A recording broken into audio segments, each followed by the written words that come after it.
Hey guys, welcome back to another episode. Today I'll be showing you how you can make big text in Discord or how you can send bold and bigger text in Discord. So in order to do this procedure, first of all, open up your browser and check your internet connection as well, and then log in into your Discord account. After you're logged into your Discord account, you'll be taken to the home page of the account. Now open up the server or open up a chat page. After that, you can see right at the bottom, you can see there's a message bar. So this procedure is going to be useful in any of the devices, whether you're on an iPhone, whether on an Android, or whether you're using it from your PC or from a web browser itself. Either way, this procedure will remain the same and will work on any of these devices.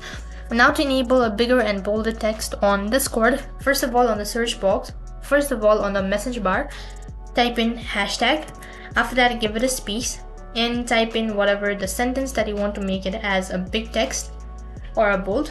After that, hit enter. Make sure that you have a space between hashtag and the sentence. So as you can see, this is how you can just make a sentence bigger and bolder. So do the same procedure for any of the following text that you wish to make it as bigger and bolder on Discord.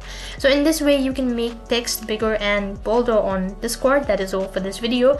I hope the video was helpful. If it did really help you, make sure to like, share and subscribe to our channel. Thank you for watching. See you in the next video.